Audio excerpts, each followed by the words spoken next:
الحمد لله رب العالمين، والصلاة والسلام على أطهر خلق الله أجمعين، سيدنا محمد وعلى آله وصحبه وسلم. طبتم وطاب لقاؤكم وتبوأتم من جنة الله منزلا بإذن الله تبارك وتعالى. هذا اللقاء عن تفسير رؤية اللحم في المنام. ما تنسوناش بلايك والاشتراك في القناة وتفعيل زر الجرس، وجزاكم الله عز وجل عنا كل خير. حلم الشخص أنه يقوم بتوزيع اللحم النيء في المنام علامة على الأحزان والأزمات في حياة صاحب الرؤيا، والله أعلم. رؤية توزيع اللحم لله تبارك وتعالى في المنام إشارة إلى الأشياء المفرحة التي يحصل عليها صاحب الرؤيا قريبا. توزيع اللحم على أفراد العائلة لله علامة على الغيبة والنميمة في حياة صاحب الرؤيا، والله أعلم. رؤية توزيع اللحم لله تعالى على أشخاص مجهولين علامة على الأمراض والأوبئة التي ستصيب المجتمع، والله أعلم. رؤية توزيع لحم الخنازير في المنام علامة على حاجة الشخص لأموال وفقر شديد، والله أعلم. من يرى في المنام أنه يأخذ لحم غير ناضج في الحلم إشارة على المنافع الكبيرة التي يحصل عليها قريبا. من يرى أنه يأخذ لحم نيء في الحلم علامة على الضعف الهزيل وخسارة كبيرة سيحصل عليها صاحب الرؤيا، والله أعلم.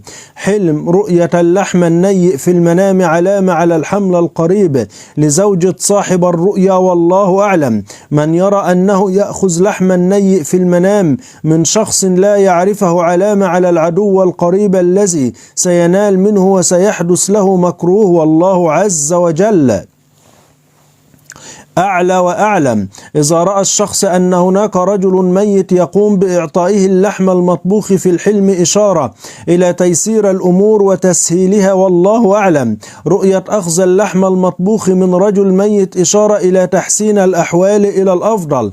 من يرى أن الميت يعطي اللحم المطبوخ في المنام إشارة إلى سعة الرزق، والله أعلم. حلم اللحم المطبوخ من الميت في المنام علامة على سماع أخبار سيئة وبعض الكوارث والأزمات في حياة صاحب الرؤيا، والله أعلم.